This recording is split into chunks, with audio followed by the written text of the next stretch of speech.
Mauricio.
Entonces, hermano, ¿usted es enfermo de amor?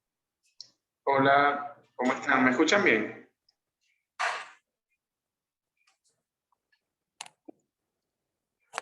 Sí, ustedes me escuchan. Sí, sí, todo perfecto por acá. ¿Cómo andan? Ah, bueno, perfecto. Fabi, te iba a preguntar, ¿tú compartirás la pantalla de las diapositivas? Porque yo las compilé en un documento PowerPoint, pues, pero no sé si tú lo compartes. ¿Verdad? Pensé que va a estar de una... Bueno, déjame ver si me vuelvo a conectar de esta laptop. O sea, hago como que una cuarta conexión, no sé, y comparto de ahí. Porque pensé que iba a conectar de esta laptop y resulta que no tiene una frontal. Ajá, del sistema. Entonces estoy conectada desde el teléfono. Ah, ok, ok. Bueno, no sé, pero igual yo por ahora no puedo Pero compartir déjame... pantalla porque me dice que está inhabilitado. O sea, que el administrador o el anfitrión inhabilitó esta opción para las demás personas. Pero déjame...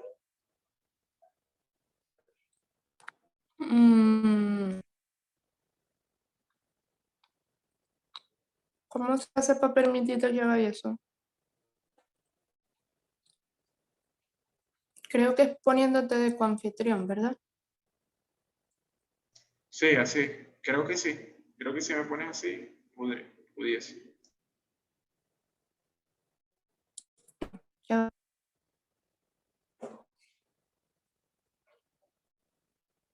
Ajá, intenta ver. Ok, voy. Ahora sí. Ah, bueno, perfecto. Entonces la vas compartiendo Dale, entonces ya voy a hacer y eso. así. Eh,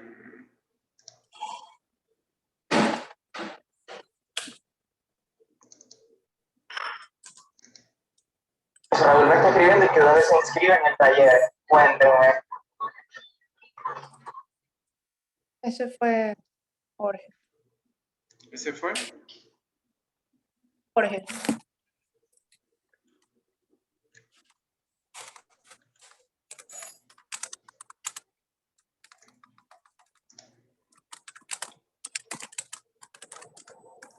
¿Están viendo la pantalla?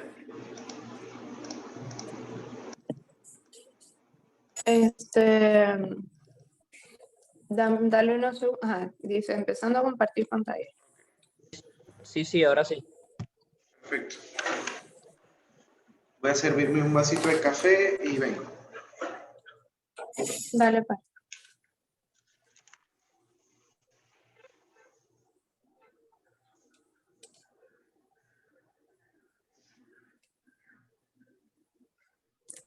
Quedaron lindas estas diapositivas.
Hay dos personas en sala de espera, ¿cierto?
Ajá.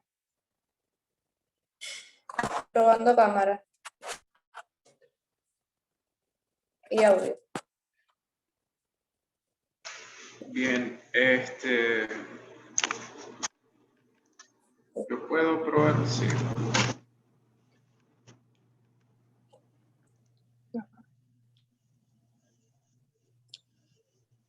No sé por qué razón siempre terminamos poniendo cosas en la oficina para luz. Ya dejamos ingresar a las personas. A ver, ¿qué hora es? Yo creo que sí. Voy ingresando, Dale. entrando.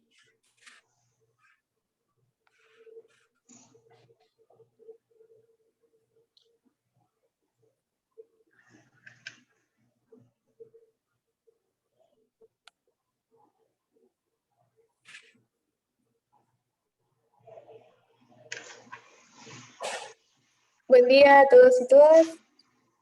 Bienvenidos, bienvenidas. En unos minutos ya estaremos dando inicio. Estamos como esperando que entren más personas en la sala.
buen día a ti todas.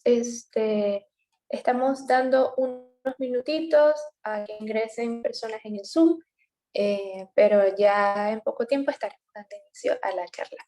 Muchísimas gracias de todas formas por tu puntualidad y por asistir.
Lindo día. En 5 minutitos ya vamos a estar dando inicio. De verdad, muchísimas gracias a todos por la espera y por su puntualidad. Esperamos en serio que puedan disfrutar de este taller.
Bueno, bienvenidos ya oficialmente a todos y todas. Un placer tenerlos el día de hoy acá en el foro con nosotros.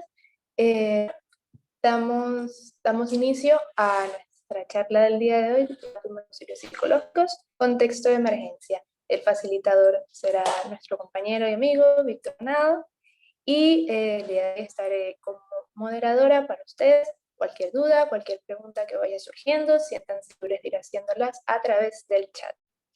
Comenzamos, Víctor, ¿cómo estás? Hola Fabi, ¿cómo estás? ¿Y cómo están todos? Voy a prender la cámara para presentarme. Un saludo. Bueno, Fabi, no, primero que todo quería como agradecerte la participación, pues la invitación a este taller. Me parece como muy interesante la iniciativa de este proyecto o de este ciclo como de actividades que se están realizando en materia de visibilizar o de posicionar el tema de la salud mental, que es como sumamente importante y a veces por lo general queda como rezagado o queda a un lado en todas las demás áreas de la salud. Entonces, bueno, me parece que el hecho de que quieras con ese título, ¿no? De Hablemos de Salud Mental, que es lo que engloba estas actividades, estos talleres, me parece como súper, súper interesante que tanto organizaciones de sociedad civil, que seguramente están participando hoy en el taller, como también la comunidad en general, se hayan interesado como en conocer este tipo de aspectos. Bueno, es como los primeros pasos, ¿no? Para ir. Así es. Entonces, bueno, con el tema de hoy, referente a los primeros auxilios psicológicos, bueno, algo que quería como iniciar es que ya el hecho de que nosotros como organización o como ponentes estemos hablando de primeros auxilios psicológicos ya dice mucho del contexto en el que vivimos. Entonces, allí tiene que ver el título que tiene este taller, ¿no? El contexto de emergencia. El hecho de que alguien, digamos, no necesariamente psicológico, sino primeros auxilios en general, cuando se brindan primeros auxilios psicológicos, un paramédico acude a una situación de emergencia, una situación de alto impacto o una persona que está sufriendo por una situación y allí es que se aplican este tipo de estrategias.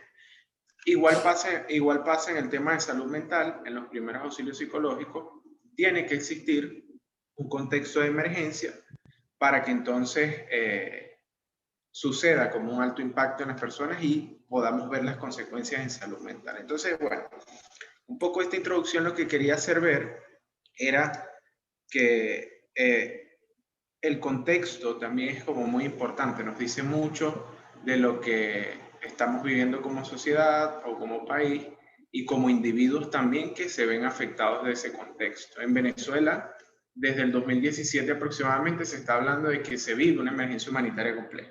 Entonces, no, que una emergencia humanitaria compleja y a veces no sabemos muy bien qué es esto, pero sabemos las consecuencias que traen, la vivimos como personas. Una emergencia humanitaria compleja básicamente es como todas aquellas, o digamos, una crisis social que se vive a partir de resultados de inestabilidad política, conflictividad y violencia, desigualdades sociales y que genera una pobreza subyacente, también haciendo como mella o, digamos, teniendo consecuencias negativas sobre los derechos sociales, políticos, económicos, culturales y ambientales de las personas que básicamente tienen que ver con los derechos humanos. O sea, es como una situación o un contexto que se vive donde los derechos no son asegurados y por lo tanto la calidad de vida de las personas se ven gravemente afectada. Ahí es como vemos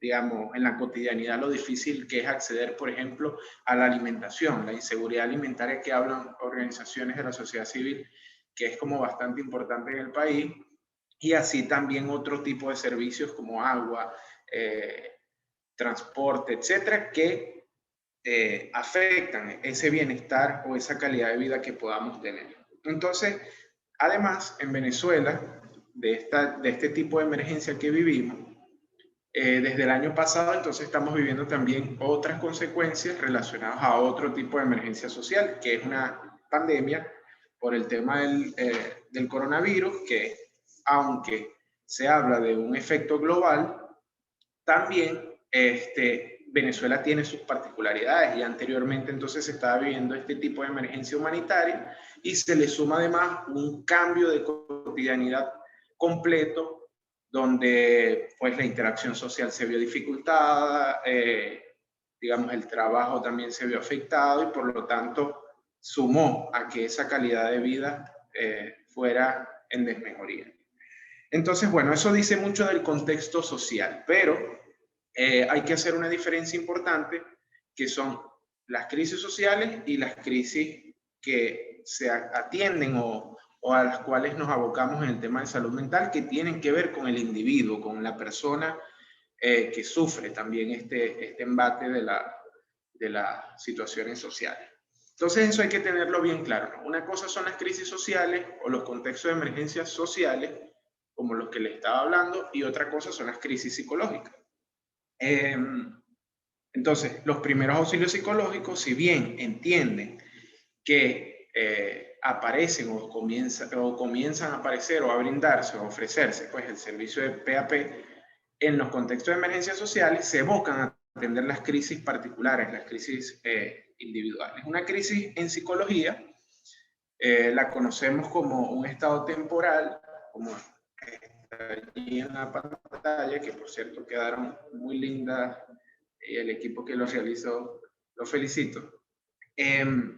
Una crisis en psicología es un estado temporal de trastorno y desorganización, sobre todo emocional, caracterizado entonces por esa percepción de que el sujeto se siente incapaz o que no cuenta con recursos o con herramientas suficientes para afrontar ese problema que surge, ¿no? Esa es como la característica fundamental, que hay una desorganización emocional y que la persona no sabe qué hacer para enfrentar ese problema o esa situación que está viviendo. Y por lo tanto tiene múltiples consecuencias en la vida anímica, ¿no? Pero algo como que positivo del tema de las crisis es que pueden haber como dos terminaciones, ¿no? Una bastante negativa, que tiene que ver con un alto impacto en nuestra salud mental o en nuestro bienestar, pero también un resultado positivo que está relacionado con las características de resiliencia que podemos adoptar cuando pasamos por una situación de crisis. Entonces, también las crisis se caracterizan por varios aspectos, ¿no? Una de las cosas es el tiempo. Como lo dijimos al principio, la crisis psicológica es un estado temporal, por lo tanto tiene una culminación, ¿no? Muchos autores dicen bueno, que esto es indefinido, digamos, no sabemos cómo le va a afectar a la persona y cuánto tiempo pudiese durar un episodio de crisis, pero, o sea, hay como un margen muy difícil a veces de establecer, que es cuándo es crisis y cuándo son ya los efectos que se agudizaron, que se cronificaron, perdón, a partir de esa situación de crisis. Lo importante o la característica fundamental a reconocer es la desorganización emocional que existe y por lo tanto el tiempo suele ser, algunos autores dicen que suelen ser entre 4 y 6 semanas donde se siente como la desorganización más marcada, pero bueno, eso no quiere decir que el problema pasadas las 6 semanas o el problema que generó la crisis está resuelto. Puede esto generar otros síntomas en relación a la salud mental. La segunda característica como muy marcada y es como la más notoria es, como lo dije, el estado emocional desorganizado. Las personas allí sienten como algo que se denomina como un bloqueo cognitivo, donde la persona únicamente, digamos, piensa en la situación problema y no tiene como los recursos o la capacidad en ese momento para enfocarse en posibles soluciones o pensar en otros aspectos de su vida no relacionados a esa situación problemática, ¿no? También es importante que en las crisis nosotros determinemos una tercera característica que tiene que ver con los sucesos precipitantes. Los sucesos precipitantes es lo que ocurrió para que esa persona, digamos, experimentara ese momento de angustia importante. O sea, ¿qué fue lo que generó la crisis?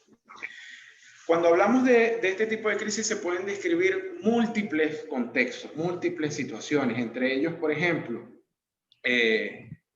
temas relacionados con conflictos armados, delincuencia, guerras, también los desastres naturales están muy vinculados con las crisis psicológicas, accidentes, incendios,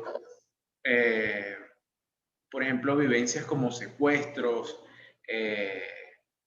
exposición a la muerte o exposición a amplia, digamos, al amplio espectro de la violencia, que también entonces resulta muy importante a la hora de abordar un caso desde los primeros auxilios psicológicos, conocer qué fue lo que sucedió para entonces determinar los canales de ayuda, que ya lo vamos a ver a lo largo del taller, determinar los canales de ayuda adecuados al problema que lo esté generando. También es importante como decir que existen dos tipos de crisis, ¿no? Esto más relacionado como a lo que le estaba comentando anteriormente de las crisis sociales. Hay crisis en desarrollo que afectan a las personas en las diferentes etapas de su vida, como por ejemplo el desarrollo evolutivo, la adolescencia, el matrimonio, situaciones como la maternidad, la paternidad, la jubilación. Son cuestiones como más relacionados a, digamos, a las etapas de la vida que se están viviendo. Y hay otras circunstanciales que es por lo general con las que nos encontramos en estos contextos de emergencia, que son ya las relacionadas a las que vivimos en Venezuela, por ejemplo, situaciones de violación a derechos humanos, inseguridad alimentaria, la situación de la pandemia, inestabilidad social o política, como lo queremos llamar, económica también. Entonces ya son circunstancias como más ajenas al desarrollo evolutivo de las personas. Esto tiene que ver con lo que les mencionaba de las crisis sociales. Y en las crisis individuales, que quiero enfocarme como un poco más, existen como que varias etapas, ¿no? Varias etapas en las que la persona comienza a experimentar esto.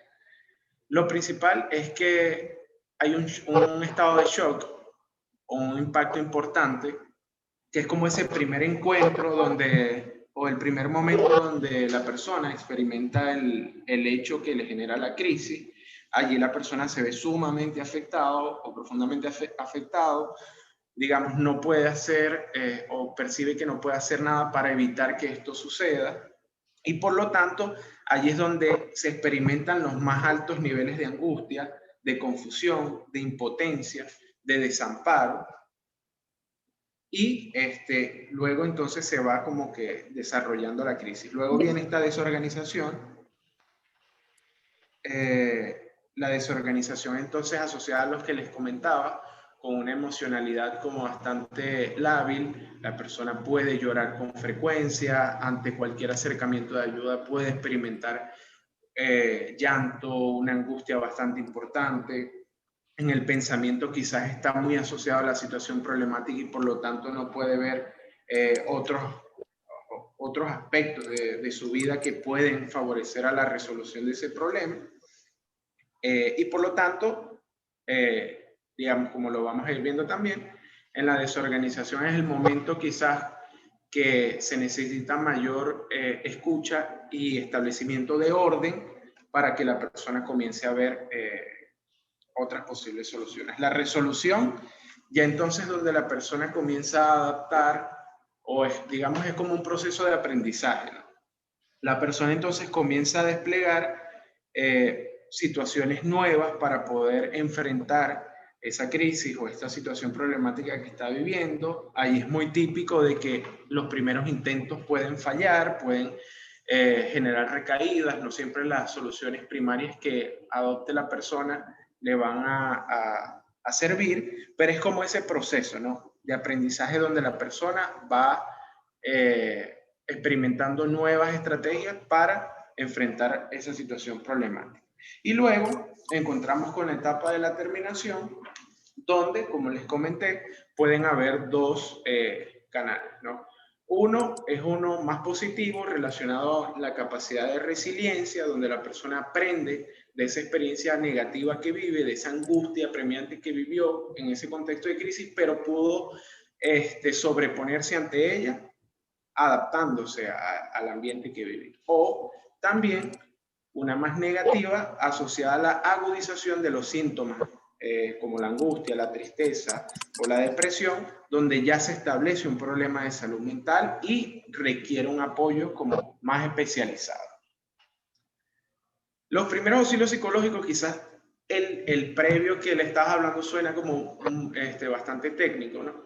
Pero lo que quería hacerles ver era como que lo que pasaba en los individuos, lo que pasa o que el efecto que genera lo social a lo individual y cómo podemos encontrar a aquellas personas que requieren de nuestra ayuda. Pero algo importante que quería decirles es que los primeros auxilios psicológicos no es algo que solamente, digamos, lo realizan psicólogos especialistas, sino que realmente es una respuesta de ayuda humana, una respuesta humana de ayuda que está orientada a restablecer básicamente el afrontamiento o que las personas puedan experimentar un alivio momentáneo a esa situación que están viviendo. Por lo tanto, además, bueno, si se están presentando en situaciones de crisis y de emergencia, muy probablemente en ese contexto no vaya a haber un especialista, sino personas cercanas como familiares, vecinos o personas como de una misma comunidad que establecen lazos de ayuda. Entonces, por lo tanto, es muy importante, como lo dije antes de comenzar este taller, es muy, muy valioso el hecho de este proyecto, Fabiola, que se comience como a posicionar el tema de salud mental y cómo nosotros o cómo las personas desde su comunidad pueden apoyar a esas personas que están, digamos, sufriendo o pasando un momento difícil, cómo nosotros como individuos, como vecinos o como familia podemos ayudar. Bueno, esta es una estrategia para ello. Entonces, ¿cuáles son los objetivos del PAP? ¿O qué es lo que se busca principalmente cuando se ofrecen primeros auxilios psicológicos? Bueno, lo primero es brindar ayuda y apoyos prácticos, pero tomando en cuenta que es de una manera no invasiva, es decir, siempre debe haber un consentimiento de la persona que está, digamos, sufriendo para recibir esta ayuda. Muy generalmente, sobre todo cuando somos como voluntarios de alguna organización y estamos muy evocados a ayudar, queremos como que las personas reciban obligatoriamente como la ayuda que le estamos ofreciendo. En este caso, los PAP, si bien es un ofrecimiento de apoyo, de escucha y de ayuda, hay que también respetar la participación o la intención de la persona de querer participar o no. Entonces, por lo tanto, no debemos como obligar a las personas a querer compartir, además que son situaciones como emocionales, íntimas en algunos casos, y por lo tanto no siempre vamos a encontrar como esa disposición. También es importante evaluar las necesidades y preocupaciones, porque si queremos como ayudar o apoyar en la resolución de un problema, entonces debemos comprender cuáles son las necesidades que percibe esa persona que nosotros vamos a ayudar y no anteponer quizás necesidades o preocupaciones que nosotros pensemos que tiene. O sea, siempre tiene que venir de primera mano de esa persona que lo está padeciendo. También otro objetivo es ayudar a las personas a atender sus necesidades básicas, y en esto es muy común, como por ejemplo la información. Es algo que por lo general calma la angustia. Informar simplemente dónde puede recibir una atención especializada por un psicólogo, por ejemplo, eso puede calmar la angustia. O, por ejemplo, si la persona se siente como muy desorganizada y no sabe lo que le está pasando, y ayudarla a darle un sentido a eso que está sintiendo también puede ayudar. Entonces la información allí es sumamente valiosa y ayuda como a restablecer como un estado como más de mayor calma para poder ejecutar otras acciones. También es importante escuchar a las personas como objetivo del PAP, pero no presionarlas a que hablen. O sea, es importante estar allí prestos a que la persona pueda compartir o pueda expresar, exteriorizar eso que está sintiendo, pero sin querer como con ese furor de que te cuente todo. O sea, es importante como dar también el espacio de que la persona comparta precisamente lo que desea compartir y que exprese lo que quiere expresar sin querer digamos, presionarla o inmiscuirse más allá de lo que la persona quiere contar, porque esto puede generar más bien un rechazo a esa ayuda que podamos brindar.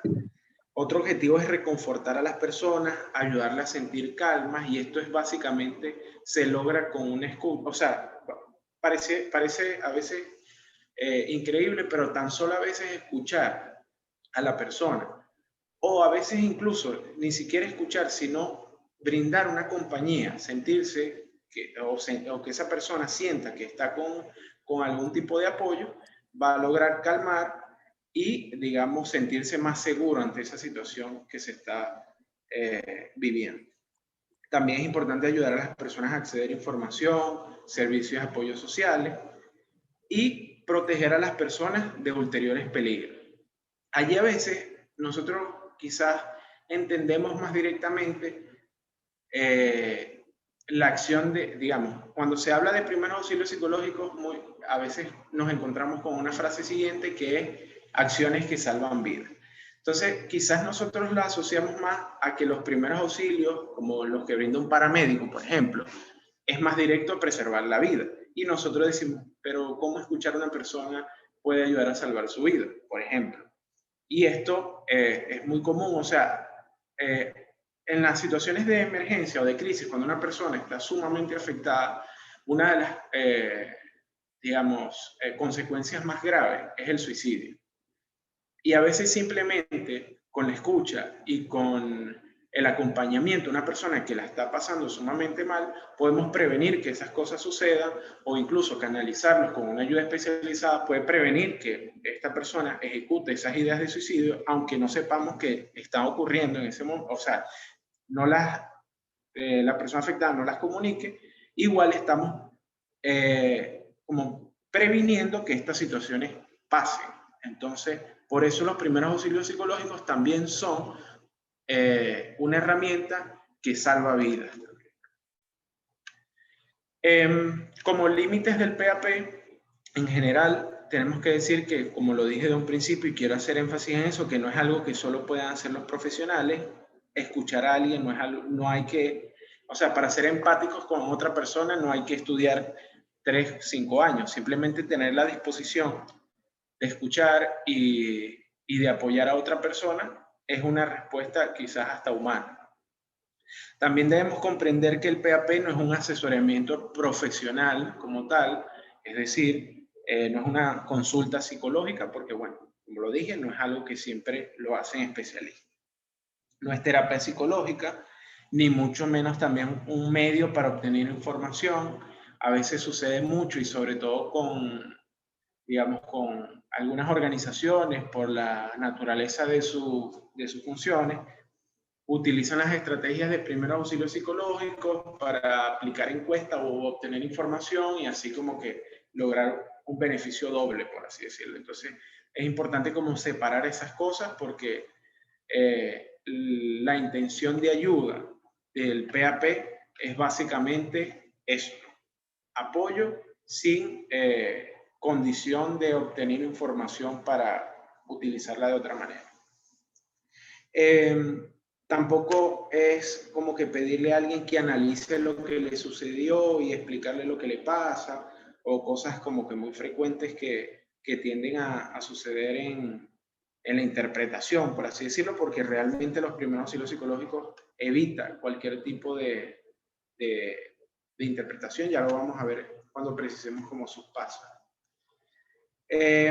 Y como los dije también, pero esto es muy importante, que aunque los PAP suponen estar disponibles a escuchar las historias de vida de las personas, las problemáticas que están viviendo, no se trata de presionarlos a que cuenten todas sus emociones o todas las experiencias traumáticas que hayan vivido. O sea, es simplemente estar allí para que puedan ser, o sea, hacerlos sentir apoyados y ayudarlos a canalizar dichos problemas.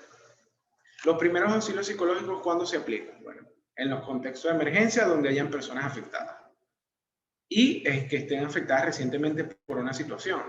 Acá la naturaleza de la emergencia en Venezuela es como bastante extrañas, porque pareciera que no fuera un hecho que sucede y ya, como un desastre natural quizás, sino que es algo que se ha estado volviendo crónico. Y por lo tanto, ya como vivimos un contexto de emergencia, muy probablemente las personas afectadas se haya como cronificado más estos síntomas. Entonces, acá en Venezuela se vive esa situación particular de que personas que se vean afectadas puedan haber, digamos, en todo momento en este periodo que estamos viviendo. ¿Dónde se realizan los primeros auxilios psicológicos? Generalmente en el mismo lugar donde ocurre el hecho. En los lugares comunitarios, en los mismos hogares. Si hay organizaciones de sociedad civil que, por ejemplo, hacen actividades comunitarias, pueden encontrarse situaciones de emergencia o de crisis psicológica y por lo tanto se brinda esa primera ayuda o ese primer apoyo en el mismo lugar donde la persona está experimentando esa situación. ¿Y a quién se les brinda? Por lo general, a personas que están angustiadas o que están afectadas por ese hecho que están viviendo, ¿no? O sea, cualquier persona que solicite porque se sienta muy afectada o muy angustiada por una situación de crisis, entonces es totalmente elegible para ser o para apoyarlas en el sentido de los primeros auxilios psicológicos. Si bien hay algunas personas como que en los protocolos se priorizan, como por ejemplo lo son los adultos mayores, personas con discapacidad, mujeres que por ejemplo tengan sean sobrevivientes de violencia, o también los niños, niñas, adolescentes como población que se prioriza en los contextos de emergencia humanitaria. Pero en general, cualquier persona que esté sufriendo y que esté pasando por un alto nivel de angustia puede ser totalmente candidato para los PAP. Bueno, antes de comenzar con los pasos, que es como el punto donde quisiera dejar más claro todo, nosotros debemos tomar unas consideraciones, ¿no?, antes de aplicar los primeros auxilios psicológicos. Una de ellos es la escucha activa y esa es la herramienta fundamental para poder que las personas expresen sus emociones, ¿no? Simplemente mantener una escucha atenta, y eso se muestra o se evidencia cuando uno muestra interés por eso que te está contando la persona, cuando le devolvemos como quizás frases relacionadas a lo que te está contando, que se comience a sentir entendida, siendo empáticos con esa persona que está sufriendo. Entonces allí podemos como facilitar el desempeño de los primeros auxilios psicológicos. Es fundamental esto, ¿no? La escucha activa y la empatía. Y la empatía no como esa falsa empatía entendida de que no, como frases preestablecidas de decir, no, yo te entiendo, yo sé lo que estás pasando, o cosas así, porque realmente en un contexto de crisis no podemos decir que nosotros estamos en una posición de igual. Quien ofrece ayuda debe tener como esa intención de querer entender lo que realmente le pasa a esa persona afectada, ¿no? Y que sea una intención genuina, que se note. También es importante evitar minimizar las situaciones, y eso pasa mucho cuando queremos calmar a alguien y entonces comenzamos a comparar situaciones. Decimos como que no, pero mira, yo escuché la historia de alguien que le pasó algo peor, como que poniendo lo que ellos te están contando como que no es tan relevante quizás, o como que no es tan importante para que se sienta. Sí, es importante que no minimicemos, porque primero es el respeto a lo que nos están contando, es el respeto a cómo esa experiencia le afecta a esa persona. Entonces, quizás, aunque nosotros pensemos que no es para tanto, porque generalmente eso es lo que se hace cuando se comparan situaciones, debemos un respeto a eso que nos están contando. Entonces debemos como evitar ello. También debemos evitar confrontar a las personas cuando estemos brindando primeros auxilios psicológicos. Ahí mi principal recomendación es como que tratar de dejar a un lado, al momento que ofrecemos este servicio, dejar a un lado cualquier tipo de ideología política, religiosa, de cualquier índole que pueda generar algún tipo de polémica, porque nuestra intención allí es una respuesta humana de ayuda, no es una intención de discutir temas ideológicos, ¿no? Sobre todo en un país que está tan politizado, por ejemplo, acá en Venezuela, que quizás podemos ir a comunidades y encontrarnos personas que vayan de una u otra ideología, tanto religiosa como política, y nuestra intención no es confrontar esos hechos, simplemente es brindar el apoyo necesario para que la persona pueda canalizar su ayuda o restablecer sus mecanismos de afrontamiento. También debemos evitar interpretar, eso también ocurre mucho, que nosotros en lugar de preguntarle a la persona por algo que quizás ellos estén experimentarlo y tratar de entenderlo desde su perspectiva, entonces comenzamos a pensar es de lo que nosotros entendemos de eso. O también suele suceder que no es interpretar necesariamente en ese formalismo, ¿no? Sino que a veces no dejamos que la persona termine de contar lo que está diciendo, porque a veces se quedan pensando o en silencio, tratando de buscar las palabras para explicarte lo que sienten y ya nosotros interponemos como una palabra. No, o sea, como que uno le pregunta cómo se sienten y se queden pensando y nosotros de una vez empezamos a poner palabras, no, te sientes triste o te sientes preocupado o te sientes tal. O sea, es importante como no anticipar ni interpretar lo que está viviendo la persona y entenderlo desde su propia perspectiva. Es importante esto, no hacer falsas promesas, sobre todo cuando se ofrecen servicios, cuando se ofrecen recursos, porque pasa mucho que cuando se hacen las personas, o sea, por ejemplo, las organizaciones que acuden a comunidades, saben de lo que les hablo, que de verdad los beneficiarios o las personas de la comunidad se toman muy en serio lo que las organizaciones le dicen. O sea, se toman muy en serio las cosas que nosotros ofrecemos. Entonces es como irresponsable ofrecer servicios o ofrecer recursos cuando sabemos que no lo podemos brindar. Entonces, muy importante no hacer falsas promesas para evitar, digamos, esa decepción o esa sensación de desamparo también que se puede generar por ello.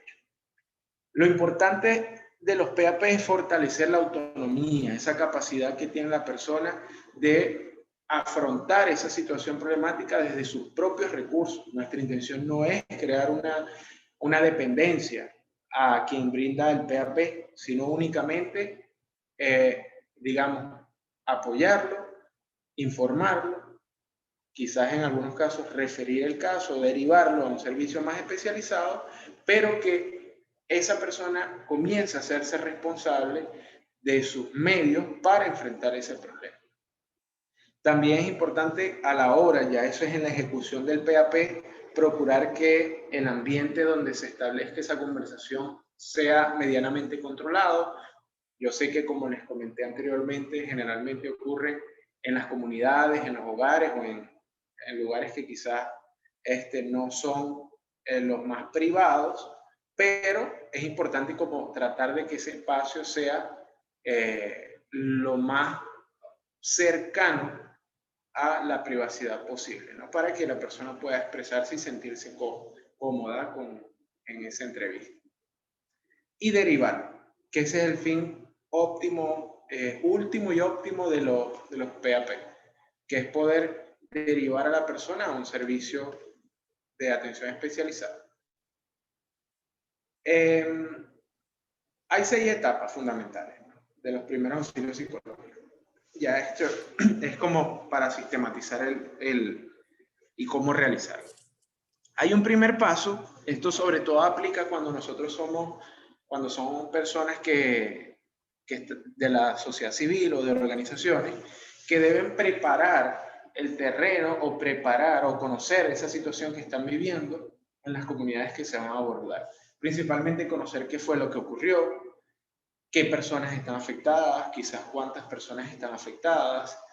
También hacer un sondeo de los riesgos o los posibles riesgos que pueden existir antes de realizar la intervención. O sea, básicamente es como el previo a ofrecer el servicio de PAP como tal. El conocimiento como general de la situación que está viviendo la persona que nosotros vamos a ofrecerle los primeros auxilios psicológicos. También allí En esta primera etapa podemos también informarnos sobre qué servicios especializados están disponibles. Por ejemplo, si vamos a una comunidad donde previamente estamos informados de que hay muchas personas con diagnósticos psiquiátricos o con alguna discapacidad, también informarnos de, en caso de que yo aborde un caso que tenga un diagnóstico de salud mental, a dónde los puedo enviar, porque yo voy como un voluntario, por ejemplo, simplemente con la intención de querer apoyar y escuchar, pero en algún momento ya un profesional o una persona especialista debe abordar el caso. Entonces, eso también forma parte de esta primera etapa. Conocer a dónde también podemos referir o qué otros servicios también están disponibles. Como segunda etapa, ya es el contacto y el acercamiento psicológico, ¿no? Allí es una etapa inicial donde nosotros básicamente nos presentamos ante la persona que solicitó los PAP, nos presentamos con nuestro nombre, nuestro apellido. También es importante crear un ambiente como de confianza y de familiaridad. Si nosotros, por ejemplo, somos referidos por alguien conocido para esa persona, hacérselo saber. Eso, por ejemplo, lo hablo desde mi experiencia, ¿no? Ocurría mucho cuando por situaciones de detenciones arbitrarias, que estuve un tiempo como apoyando una organización que trabajaba temas de detenciones arbitrarias, cuando la persona era detenida y un psicólogo iba a abordar el caso, era importante hacerle saber de quién va referido, porque mira, yo hablé con, por ejemplo, tu mamá y me dijo que quisieras hablar, que queremos saber o queremos prestarte este servicio para que hables, digas cómo te sientes, etcétera, y así la persona se sienta como en más confianza de saber que vienes de alguien conocido para él. También allí, entonces, además de presentarnos nosotros, le damos la oportunidad a esa persona que se presente y así poder como generar ese espacio, ¿no? de acercamiento. Luego viene el tercer paso, que es el apoyo relacionado a la seguridad y alivio. Luego del contacto y quizás la presentación, lo fundamental es preguntarle si necesita algo de sus necesidades básicas en las cuales se puede apoyar, como por ejemplo agua en algunos casos, o en otros también incluso ofrecer algún tipo de vestimenta, porque no sabemos en qué contexto de emergencia vamos a abordar a esa persona. Entonces quizás es ofrecerle como esas necesidades o detectar esas necesidades básicas en las cuales podemos apoyar en una primera instancia. Y luego que se sienta, digamos, seguro en este sentido, o como quizás lo llamaban en otro momento, se sienta más dignificado esa persona, entonces sí, ofrecerle el espacio para que hable relacionado al alivio, ya preguntarle como que qué fue lo que sucedió, cómo se está sintiendo, y conocer y permitir que la persona exprese sus emociones y exprese su historia y hable de lo que le pasa, básicamente. Allí entonces es el momento quizás más largo de la intervención en primer auxilio psicológico, y lo que nos va a ayudar fundamentalmente allí es la escucha activa en ese momento. Hay algunas recomendaciones que yo brindo en este momento. Hay muchas personas que piensan que el contacto físico es algo beneficioso. O sea, por ejemplo, abrazar, tomar la mano, o quizás como que ser muy físicos en ese sentido. Pero nosotros también tenemos que tomar en cuenta, como lo dije en algún momento, respetar a la otra persona. No siempre eso funciona, incluso a veces eso más bien ocasiona un rechazo. Debemos, por ejemplo, si nosotros sentimos que la persona está llorando y que podemos consolarlo de alguna manera, consentir o preguntarle a la persona si necesita un abrazo quizás también. Y eso es importante para que se ayude a sentir calmada. Pero siempre tiene que ser bajo, digamos, acuerdo o consentimiento de la persona, que realmente eso va a ser beneficioso, y no pensar a priori que lo va a hacer. Eso es como una recomendación general que me gusta dar en esa etapa. Luego de ello es analizar el problema y las posibles soluciones. Ya cuando la persona se expresa, te cuenta qué es lo que le pasa o qué es lo que le pasó y por qué está en esa situación y se siente de determinada manera. Entonces es importante analizar, digamos, ese problema y ver qué soluciones pueden ocurrir. A veces quizás sea hacerle ver que cuenta con familiares y que digamos, ellos pueden ayudar a canalizar alguna solución. En los casos de las detenciones arbitrarias allí ocurría mucho que, digamos, no sabían cómo salir de esa situación, entonces era una estrategia en conjunta con el abogado allí para que explicara cuáles eran las próximas acciones y allí establecer una posible solución a esa situación. Entonces eso también lo ayuda a sentir como apoyado, más tranquilo y también sabiendo de que hay estrategias para poder, digamos, abordar la crisis o la situación problemática. La quinta etapa, que está relacionada a la información, es importante allí cuando nosotros, como les dije anteriormente, ¿no? La información calma. Entonces, cuando nosotros brindamos información sobre los servicios a los que puede acudir o qué acciones van a suceder o qué es lo que está sintiendo y así como que darle un marco a esa desorganización emocional que existe, va a ayudar a que la persona entonces se sienta más calma, sepa qué posibles acciones pueda tomar y así estamos como abordando un objetivo fundamental del PAP. Ahorita en la pandemia, por ejemplo, ejemplos que quizás pueda poner, una de las preocupaciones que pueden existir es, ¿y a dónde acudo si todo está cerrado? Por ejemplo. Entonces, ya si nosotros hacemos una preparación del terreno, como lo dice el paso 1, y tenemos identificados algunos servicios donde le podemos recomendar a la persona, entonces vamos a estar brindando una información que quizás calme y que genere posibilidades de acción a la persona. Y la última etapa de los primeros auxilios psicológicos es la conexión con redes de apoyo o derivar, ¿no? Nosotros, como lo dije anteriormente, cuando brindamos primeros auxilios psicológicos no pretendemos crear dependencia, sino establecer o buscar posibles soluciones en conjunto con la persona y en caso de que necesita un apoyo especializado, bien sea de un psicólogo, de un psiquiatra, de un abogado, que podamos disponer de esa información para poder referir ese caso, ¿no? Y que sea atendido de forma más especializada. En el caso de los niños, como lo estaba comentando un poco antes, que los niños y niñas son como una población quizás priorizada en estos contextos de emergencia.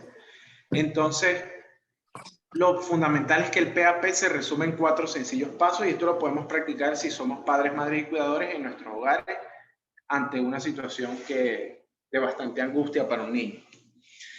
El primer momento, o sea, como que el primer aspecto que nosotros debemos considerar es la contención, o sea, contener esa situación emocional que vive el niño. Quizás los niños y niñas no cuenten con las palabras suficientes para explicar lo que le pasa, a diferencia que quizás un adulto, y por lo tanto es importante que nosotros brindemos un apoyo de que no se desborden, o sea, que no incurra como en algo emocionalmente tan desbordado, que pueda como que tomar mayor tiempo, que pueda generar como un contagio en los demás miembros sociales del grupo familiar en ese momento. Lo otro es calmar y que va muy de la mano de contener. Al momento de calmar, nosotros podemos simplemente acompañar al niño o la niña, hacerlo sentir que está en compañía de alguien que le brinda seguridad. A la hora de conversar un poco con él también podemos poner ejemplos donde sintió miedo, donde sintió angustia, donde se sintió triste y que pudo controlarse o que pudo, digamos, con alguna manera, quizás apoyado o solo, sentirse mejor. Eso es fundamental. Ponerle como ese tipo de ejemplo.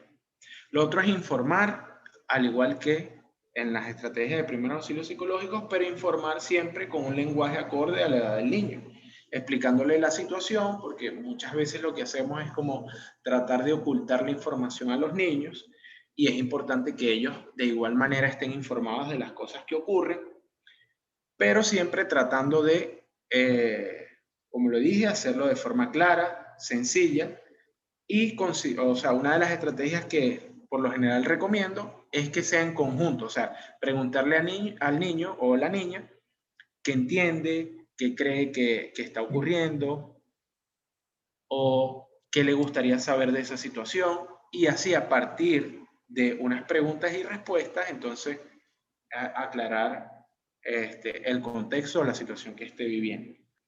Y lo otro es siempre tratar de, quizás no me gusta como mucho esa palabra de normalizar, sino más bien es lo que quiere dar a entender es brindar un espacio que no solamente sea el contexto de crisis. O sea, con los niños y niñas hay que naturalizar el contexto para que se puedan seguir ejecutando las otras actividades que el niño hacía, por ejemplo, la educación.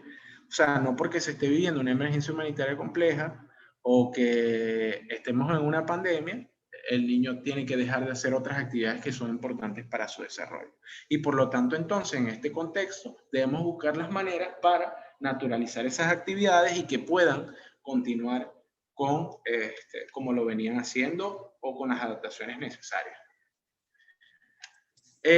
Bueno, ya como por último punto, y ahí también Fabiola tiene muchas cosas que decir, el tema del autocuidado es como algo que o sea, inicié diciendo que la salud mental por lo general no es como un tema top en la salud.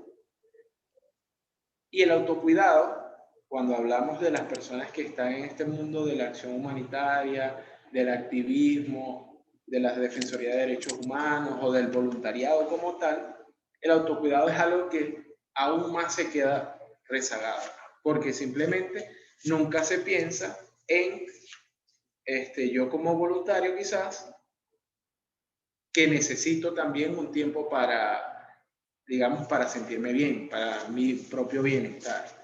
Entonces, eso es algo que no nos podemos olvidar, porque si el voluntario no está en condiciones óptimas para brindar esa ayuda, entonces el afectado no solamente es él, sino las múltiples personas que también acuden a ese servicio. Bueno, y también es importante decir que en este contexto, estas acciones humanitarias que se realizan o en el activismo, se desestima como el alto nivel de estrés que se vive. Y realmente esto es como una labor bastante apremiante. Quizás nosotros lo vemos como muy bonito y siempre nos quedamos como con lo positivo de que, no, mira, esta acción que están haciendo es bastante humana, qué bueno que hayan personas de ayuda, pero es bastante complejo. O sea, además de lidiar con los propios efectos de las crisis, porque en Venezuela nadie está exento del contexto, ¿no? También entonces se comienzan a escuchar otras problemáticas. A ver, ¿hay alguien? ¿No te parece café? Eso es lo que está diciendo, que a ver. Ok, creo que se coló un audio. Bueno, entonces, como lo decía, ¿no? A veces el voluntario o la persona que hace el activismo se ve con un alto nivel de estrés porque comienza a escuchar historias de personas que están también sumamente afectadas, más el propio efecto del contexto de emergencia que también se vive, y comienza a deteriorarse quizás poco a poco ese bienestar percibido, esa calidad de vida, y así se comienzan a acumular diversos factores de estrés. Entonces, bueno, lo importante es aquí que no nos olvidemos de los momentos de cuidado para nosotros mismos y poder así, de esta manera, gestionar el estrés que se pueda generar por ese mismo contexto. Hay algunas recomendaciones, hay algunas recomendaciones que, bueno, que me parecen como bastante apropiadas para cuidar de ese bienestar del activista, que es darnos tiempo para reflexionar y reconocer lo que sentimos y darnos la oportunidad de vivirlo sin juzgarnos, porque muchas veces entonces, si hacemos acción humanitaria, nosotros tenemos que ser, por ejemplo, se tiene esa creencia, incluso expectativa, de que no pueden verse afectados, y todavía si son psicólogos más aún, que no pueden sentirse tristes, no se pueden sentir angustiados, que eso no es para ellos. Entonces, es importante que también reconozcamos que somos humanos, podemos sentir al igual que todo el mundo. También hay que reconocer cuando necesitamos ayuda y cuando debemos consultar con un psicólogo, un terapeuta o un médico cuando esto sea oportuno. Y esto está muy ligado como a la creencia anterior. También es importante prestar atención a nuestra alimentación, tanto en calidad como en rutina, porque, y eso pasa muy frecuentemente, quizás algunas personas que quizás estén en organizaciones lo hayan experimentado alguna vez, que por estar tan enfocados en las actividades que queremos hacer, porque estar tan enfocados en el beneficio de una comunidad, de un conjunto de personas, entonces a veces descuidamos hasta comer a las horas, o hacemos una salida de campo, entonces no pensamos como en nuestra hidratación, nuestra comida, etcétera, porque estamos como únicamente pensando en el apoyo a las demás personas. Y eso es importante, nosotros no, o sea, también debemos cuidarnos en este sentido. Atender nuestros hábitos de sueño, y esto pasa muchísimo más. Incluso lo compartí hace poco con compañeros de la organización, que sobre todo en este tiempo de pandemia, donde quizás el trabajo es más remoto desde nuestras casas, no tenemos un horario como que de oficina, por así decirlo, entonces comenzamos a hacer las actividades a las 10 de la noche, terminamos a las 2 de la mañana, luego al otro día hay una salida de campo y no se tiene una calidad de sueño favorable para sentirse bien. Es importante realizar actividad física, y esto es general para todo el mundo, no es como algo específico al activista, porque allí también estamos cuidando nuestra salud y estamos haciendo una actividad distinta, quizás, que también pueda ser de apoyo para ellos. Fortalecer nuestras redes de apoyo, saber que no estamos solos, compartir las experiencias que vivimos, hablar con las demás personas también aplica para el propio activismo. Procurar que los ingresos sean proporcionales a la cantidad de trabajo que se realiza. Y bueno, en este tema de las personas que realizan como labores en este tipo de activismo y que reciban como una remuneración sobre ello, es importante que no descuiden su bienestar por simplemente como percibir algo. Estar atentos a la información que se comparte en las redes sociales y regular su uso también, porque muchas veces ocurre que la sobreinformación también afecta y genera situaciones de angustia y de estrés por estar como muy enfocado en las cosas malas que suceden a diario. Entonces, bueno, regular un poco esa información que consumimos, e incluso también darle paso a otro tipo de contenido más relacionado al entretenimiento, para poder así también tener un equilibrio en ese sentido. Es importante regular en la medida de lo posible el uso de artefactos electrónicos, sobre todo los teléfonos, que ocurren muy frecuentemente, que cuando estamos en grupos, o sea, en diversos grupos voluntarios, siempre estamos como muy enfocados en qué ocurre, qué hay que hacer y todo lo demás. Entonces es importante como reducir ese contacto frecuente y procurar practicar ejercicios o alguna actividad creativa o recreativa que también genere placer. Quizás a veces no necesariamente tiene que ser ejercicio físico o, no sé, pinturas, etcétera, sino que simplemente tomar tiempo para ver una película, tomar tiempo para ver una serie, y así poder generar como un ambiente distinto a lo que se hace constante en las situaciones de crisis. Y bueno, de verdad que muy agradecido con su atención y esto es como parte de lo que quería comunicar el día de hoy.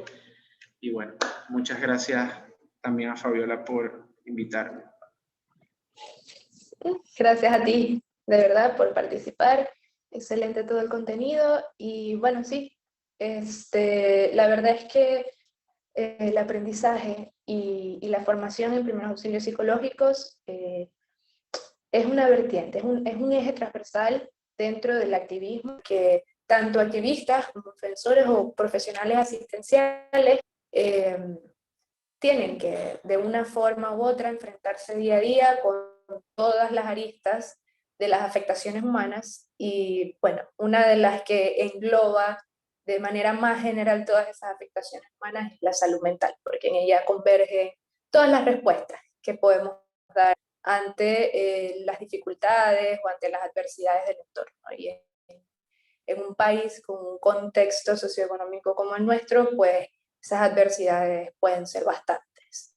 En cuanto al tema de autocuidado, pues muchas veces confundimos el autocuidado con hacerle caso al doctor y con tomarme las pastillas que me tengo que tomar y hacer ejercicio que tengo que hacer ejercicio. Y lo que no entendemos finalmente es que el autocuidado va más allá de eso, más allá de tengo que cuidar mi salud porque tengo que hacerlo.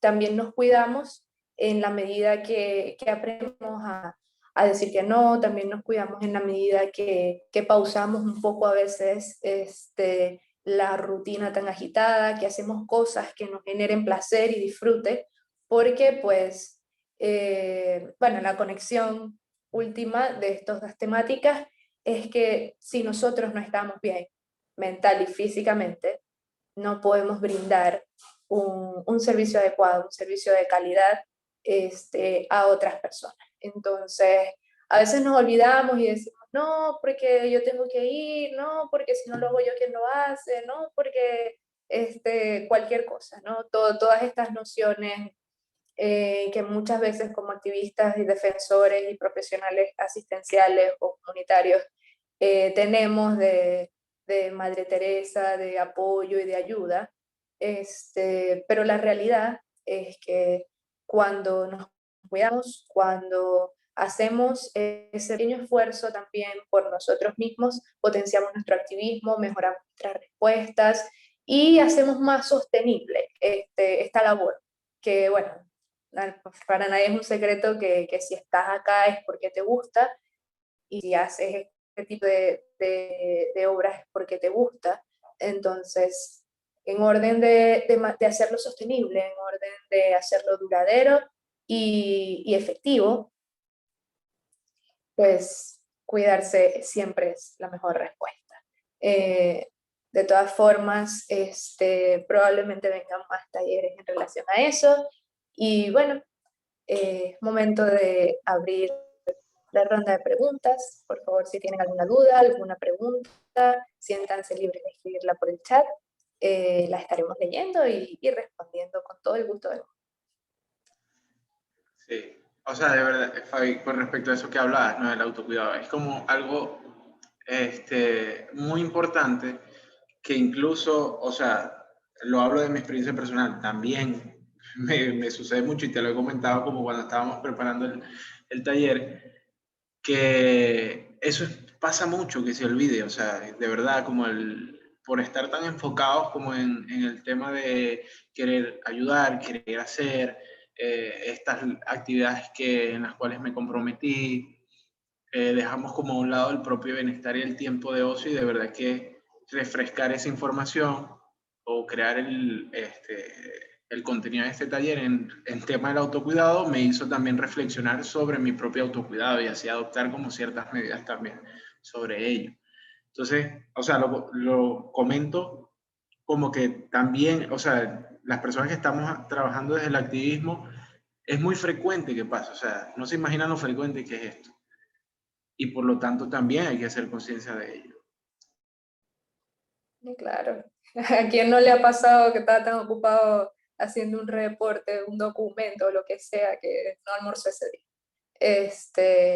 La verdad es que es muy pesado. El trabajo que nosotros realizamos es un trabajo muy demandante, tanto físico como mental, y es por eso que debemos darnos un tiempo, debemos darnos el tiempo de sentir, el tiempo de prepararnos, el tiempo de liberar muchas de esas cargas que tenemos, porque bueno, como estoy leyendo ahorita acá en el chat, sí, en muchas ocasiones se nos pone encima una carga muy pesada.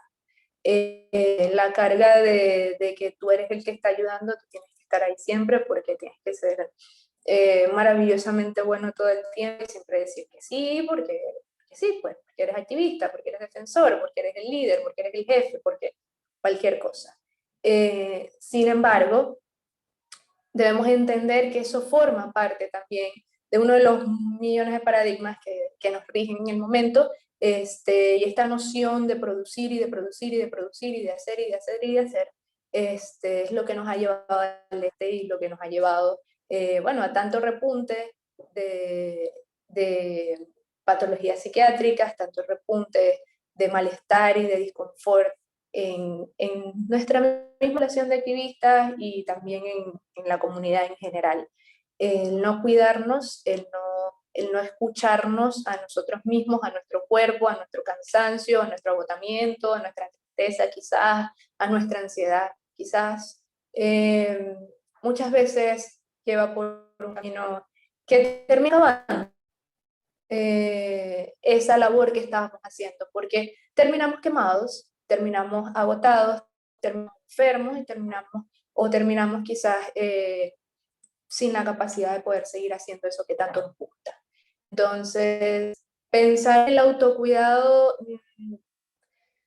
muchas veces la gente lo toma como que no, como una pérdida de tiempo, porque es que ese tiempo yo lo puedo aprovechar en otras cosas, puedo producir otras cosas, pero en realidad es una inversión en, en ti mismo, es una inversión en ti y es una inversión en las personas que te rodean, porque definitivamente en la medida en la que nos sentimos bien física y mentalmente, pues nuestro clima organizacional, nuestro entorno también se siente mejor y se queda. Por acá que están comentando. Disculpa, con respecto al comentario que hacían, ¿no? Del autocuidado, para también comentar algo de eso. O sea, creo que lo peligroso de creernos eso de que debemos ser como que siempre estar disponible, digamos, asumir un liderazgo o asumir que siempre estás bien, esas cosas que quizás se te demanden o que socialmente se crean, lo peligroso de ello es creerlas ciegamente, ¿no? O sea, por el hecho de que seas activista o que seas líder de una organización, eso no quita tu cualidad de humano, que igual te puedes agotar, te puedes sentir mal, que te puedes sentir afectado en algún momento.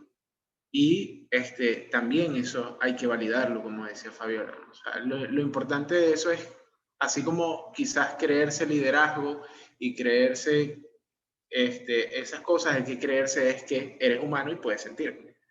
Y no responder todo el tiempo como a esa demanda constante de que estés bien y no sientas nada. Sí, sí, en efecto. Por acá leo una pregunta en el chat de Emiliana Quintero. Comenta que estaban comentando que no es lo ideal confrontar a una persona en una intervención con PAP. Mi pregunta es, si el paciente está en un estado en el cual comenta que no siente nada, entre comillas, es válido clarificar, tipo explorar en sus emociones, en las sensaciones de su cuerpo, y hacerle caer en cuenta que realmente entiendo algo y hacerlo consciente de ello en lo posible. Bueno. Bueno. Bueno, ¿comentaste o comento yo primero? Ok, bueno, iba a comentar algo sobre esa pregunta, ¿no? Cuando me refiero un poco al tema de confrontar, es como quizás a la hora de abordar como a una persona es el hecho de discutir sobre cosas no relacionadas netamente al problema que le está afectando. O sea, como por ejemplo, como lo ponían como ciertas situaciones, el tema de discusiones ideológicas, religiosas, políticas, en este sentido, o a veces hay personas que quizás están como muy enfocadas en que eso que le pasó fue por culpa de tal persona. Y entonces, aunque nosotros sepamos que quizás eso no sea totalmente cierto, es importante como que no confrontar y caer en una discusión de que eso no es así. O sea, lo importante es como que validar lo que esa persona siente y no contrariar todo lo que dice. O sea, simplemente nosotros estamos allí como un aliado, como un apoyo para que exprese lo que siente, exteriorice sus emociones y también reflexionar sobre las situaciones, pero nuestra intención no es caer en polémicas o discusiones con el usuario o la persona que está solicitando el PAP. Y con respecto a también a esto que me menciona sobre si es válido clarificar el hecho de que diga que no sienta nada o explorar como esas sensaciones del cuerpo, siempre y cuando la persona como que brinde ese espacio y consienta que se pueda mantener como una reflexión sobre lo que le está pasando, bien. Muchas personas dicen eso, así como que no siento nada y está enmascarado, por ejemplo, una tristeza o hay una depresión que suele suceder, pero bueno, nuestra intención tampoco es como que querer ponerle síntomas a una persona que quizás no te lo ha dicho todavía. O sea, el PAP, lo fundamental del PAP es ofrecer un apoyo a la persona que está pasando por una situación de crisis, siempre respetando su intención de participar en ella. Si tú consideras que es como oportuno hacerle ver quizás situaciones de, en algunos momentos, mira, me comentaste esto, eso pues, o tiene que ver con que quizás te sientas triste, ¿qué consideras tú? Y conversarlo un poco, pero siempre dándole la oportunidad a que la misma persona haga conciencia de eso que está sintiendo. No querer imponerle síntomas sin que estemos como que viendo en la realidad o que la persona no nos comunica. Eso es lo único que hay que tomar en cuenta en ese sentido. Yo también quería hacer como un inciso en relación a esta pregunta. Es importante recalcar que el PAP no es terapia psicológica, son primeros auxilios psicológicos. Entonces también es importante como tener en cuenta hasta qué punto podría resultar beneficioso que una persona que simplemente va a estar ahí en el momento resolviendo una crisis pudiese llegar a abrir un proceso, pudiese llegar a detonar mejor algo con lo que esa persona que está en crisis no está preparada o no está dispuesta a enfrentarse, ¿ok? A veces en el afán y en el deseo de ayudar y de hacer que la persona entienda lo que siente y de hacer que la persona entienda por lo que está pasando, podemos llegar a hacer más daño porque a veces las personas cuando están en crisis no están preparadas aún psicológicamente para enfrentarse con algunos hechos. Entonces es importante tener eso en cuenta, por eso, como decía Víctor, y viendo, en la medida que tú veas cómo va respondiendo la persona, tú vas indagando o vas manteniendo límite y cerrando cosas, clarificando por encima, pero recordemos que primeros auxilios psicológicos, y por eso lo puede hacer, no tienen que ser profesionales, lo que lo pueden hacer profesionales de salud mental, es como cuando tú haces un curso de primeros auxilios. Cualquier persona puede hacer un curso de primeros auxilios y en primeros auxilios a ti te enseñan cómo inmovilizar, cómo trasladar una herida, cómo trasladar un herido, te enseñan cómo sanar así por encima, limpiar la herida, pero no te enseñan a hacer operaciones a corazón abierto. Entonces, cuidado a veces con ese indagar a la hora del PAP. Creo que hay más comentarios en el chat.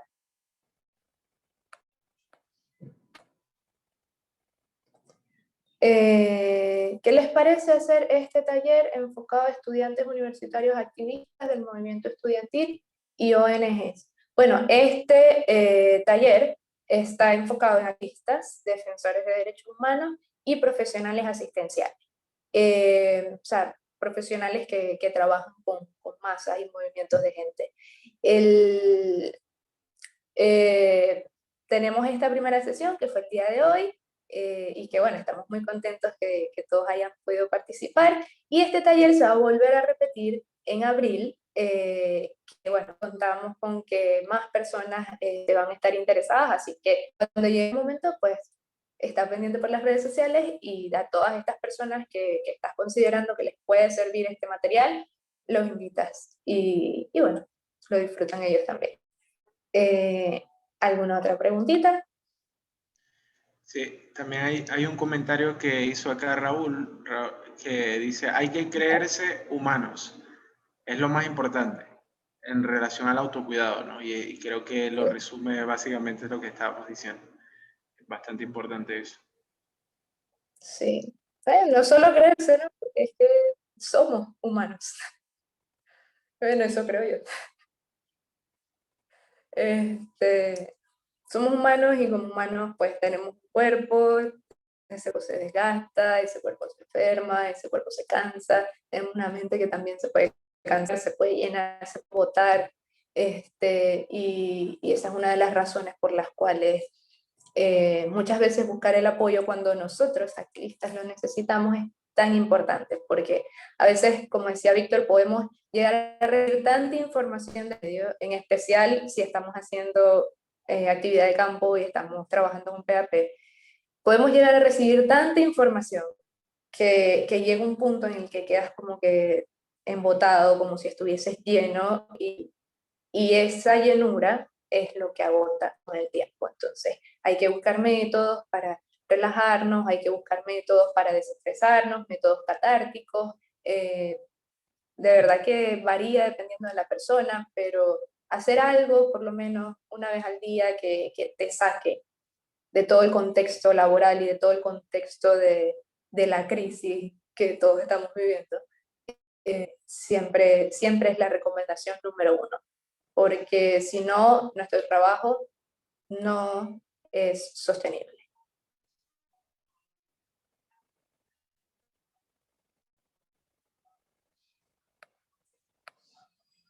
¿Alguna otra pregunta?